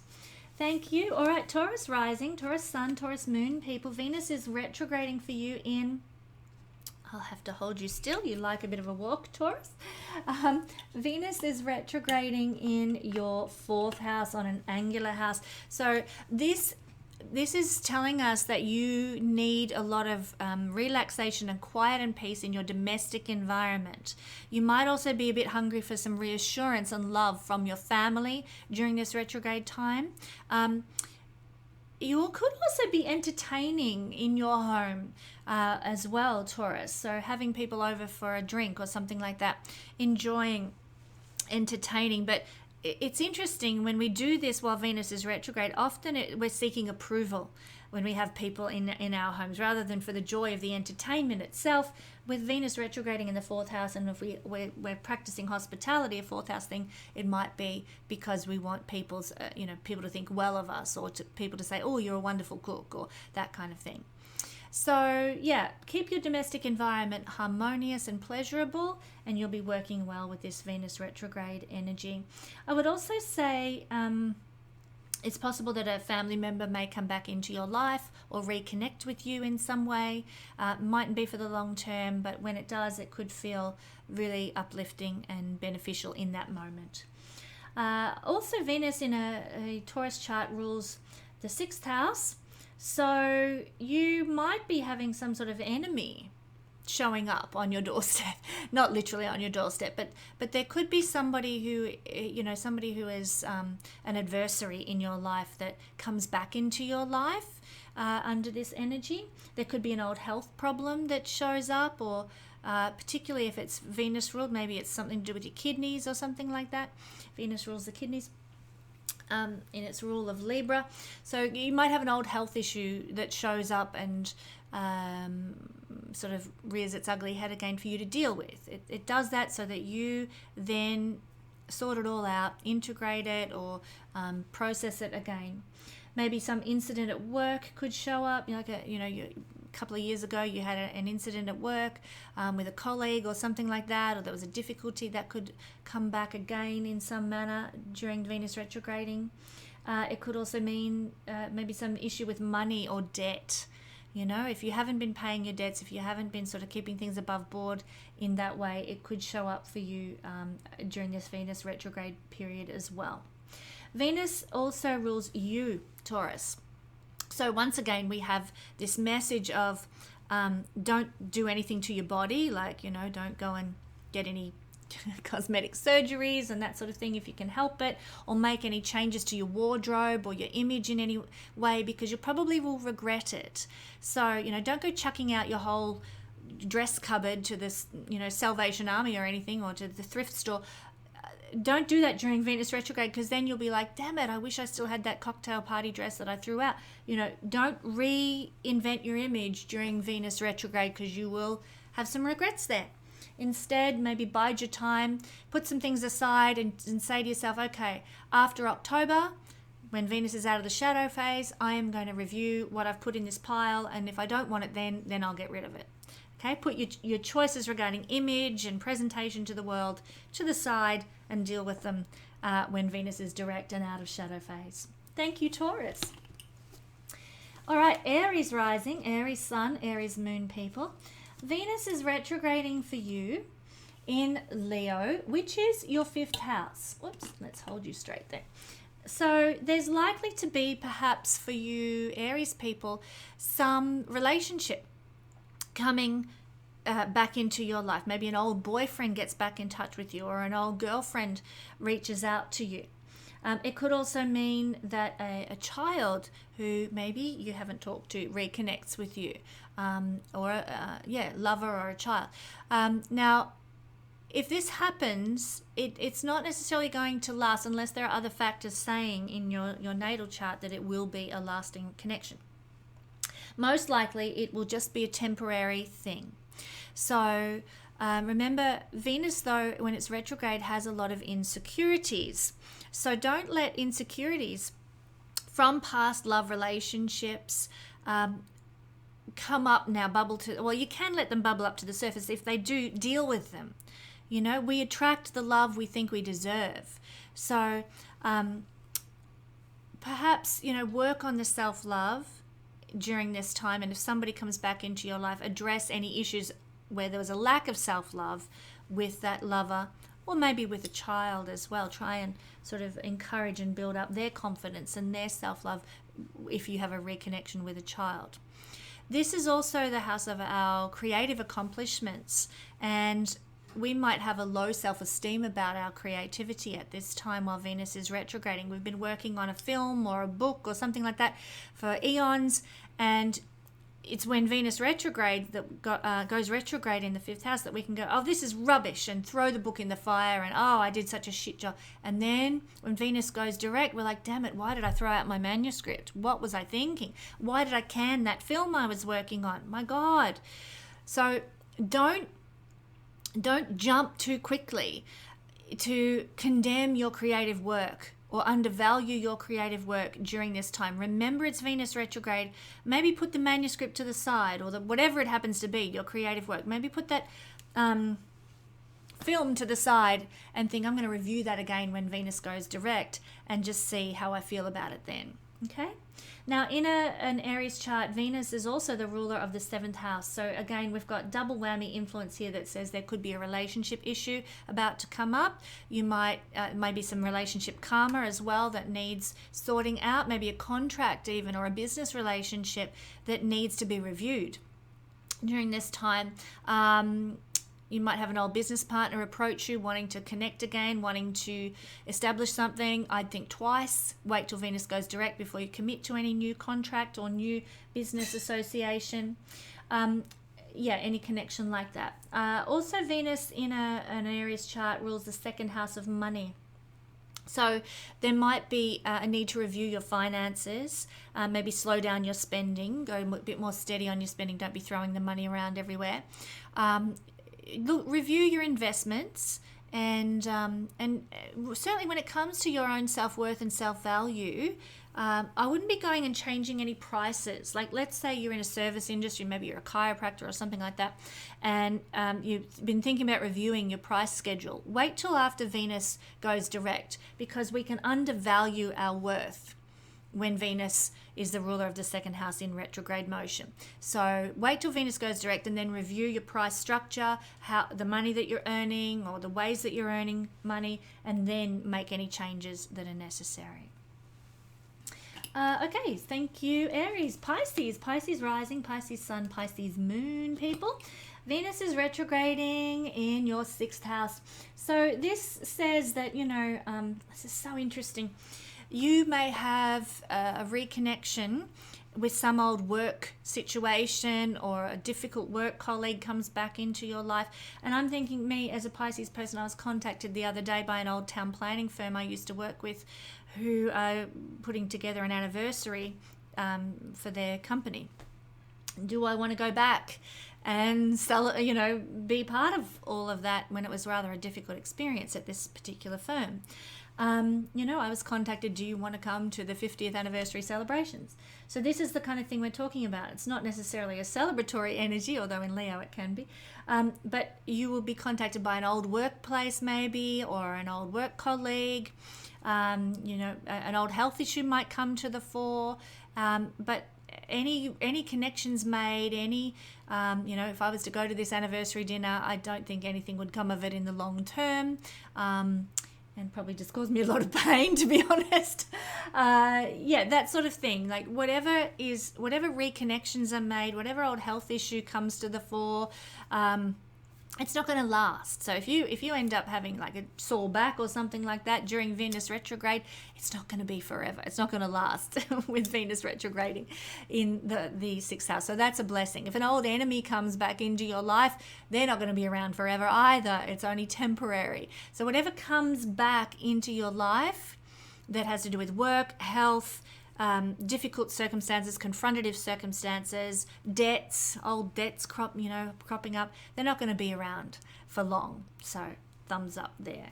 Now, in a Pisces chart, Venus also happens to rule the 8th house. So, there might be a bit of a crisis moment that comes with this retrograde period, but don't fret too much, because it's not going to last, So if a crisis happens or some sort of catastrophe or upheaval occurs in your life, Pisces, don't worry. It's not going to amount to much. It's not going to be anything to worry about in the long term. You may find, if you're somebody who has lost your mojo sexually, that it all gets switched on again during Venus retrograde, and you get it, it's all happening and you're really fired up. So that could be kind of a nice way that this manifests for you. But again, it may not be with you forever, so enjoy it while it does last. Also, the 8th house has to do with wills and inheritances and sudden windfalls and that sort of thing. So, you could be received during Venus retrograde some of those benefits, but they might be a bit illusionary. Maybe your grandma says, I'm going to leave, my diamond necklace to you in my will or whatever, and you get all excited about it, and yep, grandma's leaving me her diamond necklace. And then when Venus goes direct, you find out that the will actually says something different, and it's going to Auntie Martha or something. So it may not be all that's cracked up to be. So just guard your expectations there, Pisces. Some of you Pisces people might receive a windfall now, but it might not last. For example, you might, I don't know, win the meat tray at the local raffle or something. This is windfalls, the 8th house. But, you know, it's gone in a week because the kids are so hungry at the moment that all the meat disappears overnight practically. So it doesn't last. Whatever the windfall is might not stay with you for a very long period. Another way this might manifest, Pisces, is you might be getting obsessive about something, because 8th house is obsessiveness. So you might be obsessing about money or about a relationship or a connection or a partnership. You might be obsessing about your value, your worth, because 8th house is obsessiveness, and Venus retrograding is going to intensify that. You might be obsessing about your work. You might be, wherever your natal Venus falls, you might be obsessing about that theme in your life as well. Venus also in a Pisces chart rules the 3rd house, and so it's something to do with business. Your business might actually get the go slows during this time. Like maybe in my astrology business, I might find for the next 40 days that I don't get many orders, or that the money really slows down. That's okay. I'm going to use this time to restructure my business, or to sort of beautify my website, or make how I'm presenting myself more appealing, more beautiful to the world in some way. I can really start work through some issues that might be holding my business back in some way. So focus on your business if you've got one, Pisces, while Venus is retrograding, and make changes once Venus goes direct. It's not a good idea to make permanent decisions about a business while Venus is retrograding, but make an ideas list that you can implement if you still are on par with those ideas once Venus goes direct. So thank you, my Pisces rising, sun or moon people. Now Aquarius rising, sun or moon people, the energy of Venus retrograding is affecting your 7th house. So once again, you might find that some people returning to you, like old lovers, old partners, maybe an old marriage partner comes back in and wants to sort something out with you, or it can also mean that something unconventional happens in an existing relationship when Venus is retrograding. Things take on a whole new dynamic. You might get a bit more experimentative with your relationship, or there can even be sort of you might retreat internally, Aquarius, from your partner. Don't let it damage your relationship for the long term, but if you need to take some time out to just nurture yourself, care for you, nourish yourself, then do so. Sometimes this can mean that partners become very undemonstrative, like they're not showing their love and affection while Venus is retrograding in the 7th house. So if you're somebody who feels that you deserve more than that, you might get a bit sort of, how come, you know? But try and remember, this is Venus retrograde. It might have nothing to do with how your partner feels about you. It's just the retrograde motion is seeing your partner, represented by the 7th house, internalizing their emotions, internalizing their feelings of love. They don't love you any less, but they're just keeping it more to themselves with a Venus retrograde through the 7th house. Now also Aquarius, in your chart, Venus rules Libra, the 9th house. There might be, if you're planning on doing some traveling or going overseas or something, things might really slow down now. You might feel like you don't have enough spending money to take that trip. You might feel like you don't have enough cash to go and do that university course. But if you just sit tight and wait until after Venus turns direct, you'll probably find that there is the money there and the ability for you to go and do that university course, or travel overseas, or visit that other culture is actually available to you. This is the 9th house is sort of ceremonies and celebrations as well, like marriage ceremonies, or baptisms and things like that.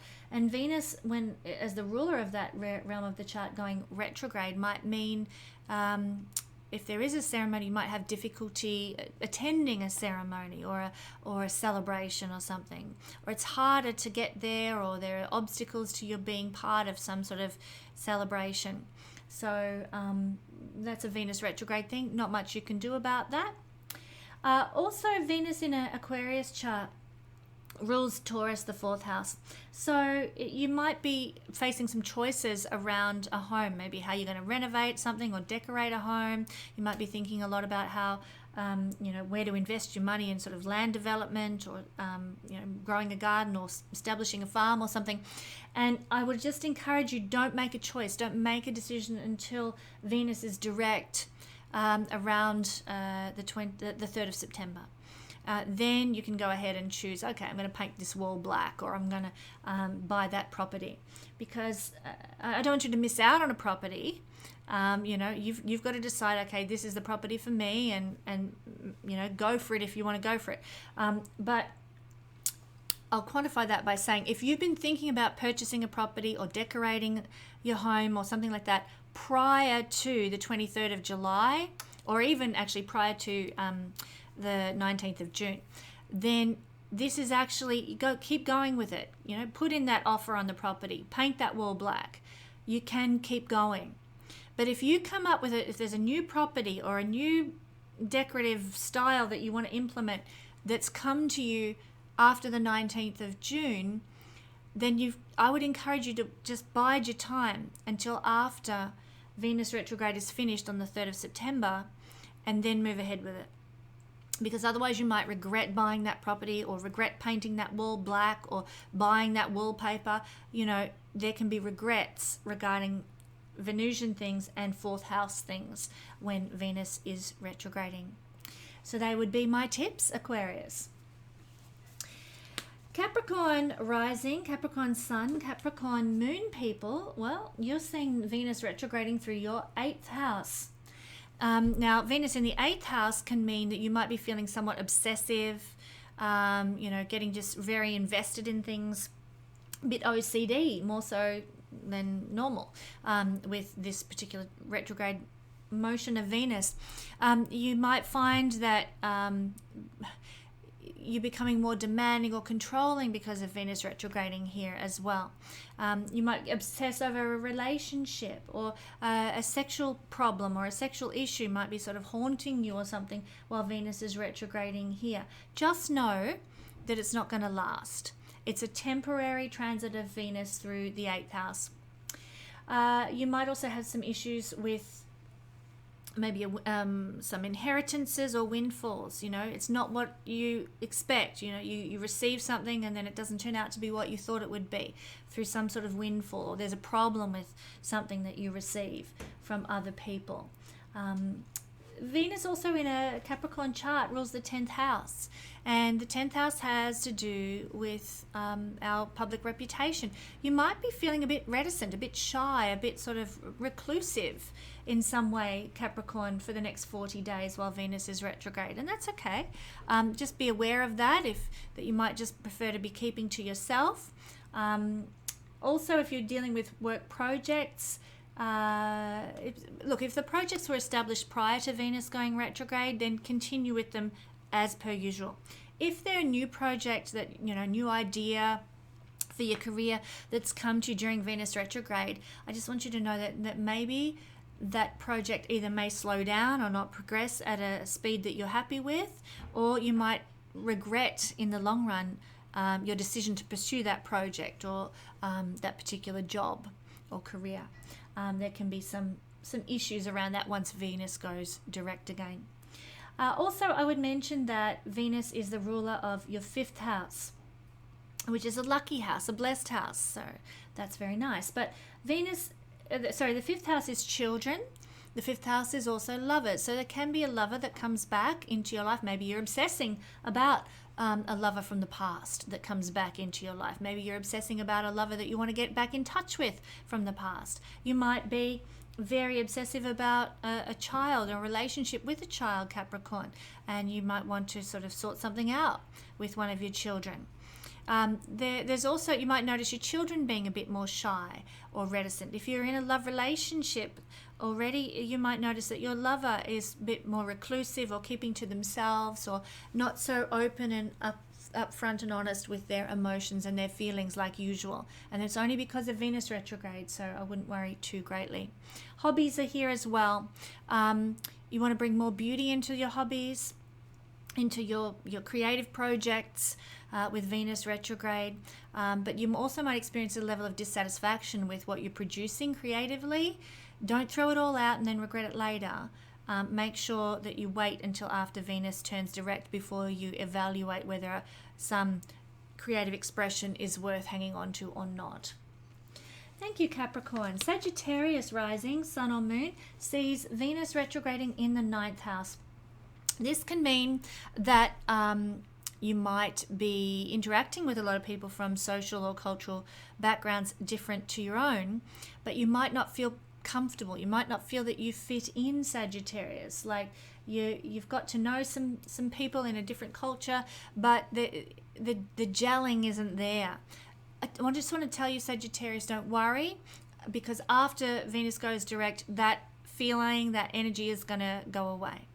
If you're looking at traveling, or if you're looking at getting some higher education, you might feel like you don't have enough money, or your bank account might look like there's not enough money for you to travel or to go to university or whatever. But after Venus goes direct, that whole situation might be completely different. So don't make a decision about travel or higher education until after Venus goes direct. In a Sagittarius chart, Venus also rules Libra, the 11th house. So there could be some concerns with friendship. This is a house of friends. So there might be some issues where friends are sort of retreating or being more reserved with you, or not communicating with you like they usually would. And that's okay. Venus is retrograde. It'll pass. And the friendship will still be there, even if it feels a little bit like ghost town at the moment, Sagittarius. But goals and dreams that you have, aspirations and ambitions, might be under review now while Venus is retrograding. Don't make any significant choices regarding your goals and dreams at this time. Don't throw out this goal or this dream or this ambition under Venus retrograde. Sit tight and wait and see how you feel once Venus goes direct about that particular ambition or goal that you're heading towards, because everything could look very different once Venus has finished her retrograde motion. So it's a time for sitting with new goals and new dreams and just pondering them before you take action as well. Venus also is the ruler of your 6th house, Sagittarius. So you might find that there is perhaps a work situation, or you're invited to attend a work situation, or there's somebody from a work colleague from the past who comes back into your life and gets in touch with you. Maybe an old debt that rears its ugly head, or there might be even some old conflict or disagreement that comes back into your life for some reason over the period of Venus retrograde. Just know that that's not going to last, fortunately. If it does crop up, don't get too concerned about it. Don't get too bogged down in it, because it's not going to last. If you're invited back to an old workplace, that offer may not be there once Venus goes direct again. If you are confronted with an old argument or an old, conflict situation, that situation of conflict may also not be there once Venus turns direct anymore, and so don't lose any sleep over it if you can. Or old debts, you probably sort them out by the time Venus goes direct, so again, not worth worrying about either. So that's what I'm seeing for Sagittarius in brief. Now, Scorpio rising, Scorpio sun, Scorpio moon people sees Venus doing a retrograde motion, retrograde dance in Leo, the 10th house. So this means that for some of you Scorpio people, you might be feeling a little bit more shy at this time, sort of keeping to yourself, not putting yourself out there. And that comes from a Venus retrograde energy of not being confident enough, not having enough self-love. So I just encourage you, if there is an opportunity at work that comes up, don't beat yourself up if you don't put your hand up for it and then you regret it later. It's just the energy of Venus. Also, it's actually not a good time to be jumping on a new project or putting in for a new job or something like that, because we often regret it once Venus goes direct. So bide your time when it comes to going for a new job or quitting the job that you've currently got, the career that you're currently in. Sit with it and see how you feel once Venus goes direct before you make any decisions. Venus is a planet of choice, and when Venus goes retrograde, we often make choices that we regret when the cold light of day comes along or Venus goes direct. So career choices, career projects that you choose to get involved in, you may regret the decisions that you make. So, perhaps use somebody as a sounding board, get some other opinions. People who aren't Scorpio rising perhaps might be able to give you better perspectives on things before you make a choice. I don't want you to miss out on any opportunity because of this, but do think twice before you take any action regarding career. Also, I would just add for Scorpio rising, sun and moon people, Venus is the ruler of your 12th house. So there could be some people coming back from the past. Maybe you might even get visitations from ancestors. Scorpio, you're very in tune with the other dimensions. So, maybe in your dreams, grandma comes to you and speaks to you, has a message for you while Venus is retrograding. Or you might feel like the strings, the puppet strings are being pulled from the beyond regarding your life in some way while Venus is retrograde too. Because remember, when a planet is retrograde, it's more powerful. And it's ruling the 12th house of people who have passed over. So they have more power to pull strings and orchestrate life for you. So pray, meditate, speak to them for guidance and wisdom while Venus is retrograde. Also, it's the house of karma, the 12th house. So people who come back, circumstances that you experience can be actually very karmic and are opportunities to tie up some old, karmic loops, and bring an end to some old karma. Can be good or bad, and it's not one or the other, but you might have some karmic endings happening under this Venus retrograde, and that could be in any field of life. It could be with people, it could be with circumstances, it could be with old feelings and habits and behaviors that you draw an end to under this Venus retrograde energy. Also, Scorpio, Venus rules in your chart the 7th house. So really there is a strong energy of some partner coming back from, maybe you've been married before and your ex-husband or ex-wife gets in touch with you. You might even, if you're in a relationship now, there might be some sort of unconventionality that occurs in your relationship. Your partner might become very undemonstrative during Venus retrograde, so that maybe you're not feeling as loved as you want or usually need or usually do feel. Just know it's Venus retrograde and it will pass. Your partner doesn't love you any less, but the intensity is turned inward rather than in a demonstrative kind of way while Venus is retrograding. Thank you, Scorpio. Now, Libra rising, sun and moon people. Well, the energy of Venus retrograde, which is very important for you guys, is occurring in the 11th house. So I'm seeing some changes here, Libran people, to dreams and goals. You're going to want to change where you're heading in life, your aspirations. But I would encourage you to, if any new desires for your goals and dreams and aspirations crop up during Venus retrograde, sit with them. Don't, jump in the deep end straight away. Have some time to ponder, okay, is this for me? And when Venus goes direct, then you'll know, is this new aspiration, new dream meant for you? You'll be clearer once Venus goes direct. So sit with things. Don't run headlong into some new goal or dream, spending all your money and your time and energy and then regretting it later. Also, friendships can be influenced quite strongly by Venus retrograding in the 11th house. So your friendship circles, you might be reevaluating or thinking, this isn't really for me, or, making wanting to make some changes to your networks. But changes that you make under Venus retrograde to your networks, you may end up regretting.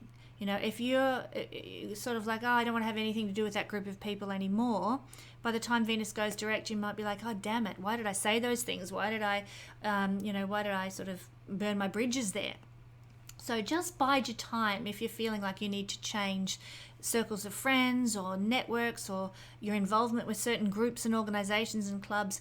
Bide your time until after Venus goes direct, and you'll know more clearly whether that group or organization or club is actually meant for you. Now, I've got some hair in my eyes. Sorry, people. All right. Venus also rules for you the 8th house. The 8th house, which can be quite an obsessive energy. You might feel while Venus is retrograding and the planet is stronger when it's retrograde, that you're your level of obsessiveness increases. So if you're already obsessive about something, I'm a Libra moon, I'm obsessive about astrology. Well, Venus retrograding, ruling the eighth house of astrology and obsessiveness, could see you get really, into it to the exclusion of all else. The kind of people who lock themselves in their studio and don't come out for days at a time, that kind of energy. So I'm arming myself that I could become a bit obsessive under this energy. Some of you Libran people might receive a windfall. This is inheritances, wills, windfalls, lucky breaks of a financial nature from outside of yourself. So that can happen, but it mightn't be all it's cracked up to be. If you inherit something, or if you are given something from somebody else, it may not be as good as what it looked on the outside. You might realize this once Venus goes direct. So things can have a false luster while Venus is retrograding. Not only that, but Venus rules you, who you are, Libra. So again, when we're talking about the first house, it's our image, it's how we present to the world. So you might be looking at your clothes cupboard. Mine is absolutely overflowing. I've got to do something about it. You might be looking at your clothes cupboard and thinking, I've got to clean this out. I've got to get rid of all these clothes, or I'm going to change my image. And you send everything to the thrift store, and lo and behold, when Venus goes direct, you're like, damn it, I wish I still had that cocktail party dress that I threw away. So don't rush out there to do the spring clean under this energy, much as we might want to with Mercury moving into Virgo during this time. But don't rush to do that, because you might regret choices that you make pertaining to your image and the clothes that you wear, or the hairstyle that you have, or the makeup that you use. The choices, Venus's choice that you make while Venus is retrograde, usually don't stick with you once Venus moves direct. Thank you, lovely Librans. Okay, and Virgo, lucky last. Thank you for sticking with us, Virgo. Virgo, Venus is retrograding for you in your 12th house, and this is a very, very karmic energy. This is where any feelings of lack of lovability, remember Venus retrograding can give those feelings, lack of lovability can make you something of a victim. This is the house of self-sacrificing, is the 12th house. So if you feel I'm not worthy, they're better than me, blah, blah, blah, you can give yourself away and then resent it from feelings of low self-worth. So do make sure, Virgo, that you know what you're worth and you demand what you're worth accordingly, And when I say demand, I don't mean be obnoxious. I mean just sort of stick to your guns. Have a boundary in place. No, you're not going to take advantage of me and my kindness and my big heart. I want to receive what I am due, not end up, being the martyr, which is a very 12th house energy. Some of you Virgo people might be having dreams that are very strong while Venus is retrograde here, of past events. Past loves, past circumstances. Maybe you might have a dream about something you owned or that you belonged to you materially in the past, and that might come back to you now. And when it does, just know that there's probably a karmic message there for you. Maybe there's some soul searching you need to do about those things from the past, maybe a circumstance or a person or a possession. Also, Virgo, Venus in your chart rules the second house of finances. So it's not a time for going out and establishing any new financial investments. It's time for reviewing. How am I handling my money? Is this serving me well? Do I need to make changes? And if the answer is yes to how you're handling money, then I would encourage you to do so when Venus goes direct. Because if you make changes while Venus is retrograde, you may regret it. So do the reviewing, do the internalized processing of how you're handling your money and how you value yourself. Are you charging what you deserve to be paid? Because second house is our worthiness, and you might need to do a review of that as well. I used the illustration before of a chiropractor who needed to review their pricing list for what they were doing, for what they were offering the world. And I would encourage you to review that, but don't put that price list out until Venus goes direct and hang on, this is exactly what I'm worth. you might put it out there before that and regret it and think, damn it, I've put my prices up, but I didn't put them up by enough when Venus goes direct. So do the review and wait until Venus is direct before you take action. Also, in a Virgo chart, Venus is the ruler of Taurus, the 9th house. So if you're planning on doing some travel, Venus retrograding as the ruler of the 9th house might say, look, you might feel like you don't have enough money at the moment, even though you need to travel. Or if you're planning on doing some higher learning, you might feel financially that there's not enough there. That may change after Venus goes direct. So yeah, if you can put off your travel or your higher learning until after Venus goes direct, there might be more ease of accessing those things. Also, with the Venus in a retrograde motion as the ruler of the 9th house, you might be socializing with people from other cultures or other backgrounds, but you might, because of the nature of Venus retrograde, be feeling like you don't fit in, or you feel like there's a threatening difference between you. Don't worry, because that will also pass after Venus goes direct. And if you're in another country and trying to connect and trying to fit in, Virgo, it will be okay once Venus goes direct again. If you've got some international business going on, Virgo, or international affairs of any sort, there might be some hold-ups or some go-slows with an international situation, but that can be sorted and resolved once Venus goes direct after the 3rd of September as well. So my friends, thank you for sticking with me as we explored the chart with Venus retrograde. What a big video this has been. Thank you for sticking with me. I hope this is a blessing to you, and I will join you next week for another Astro Weather Report.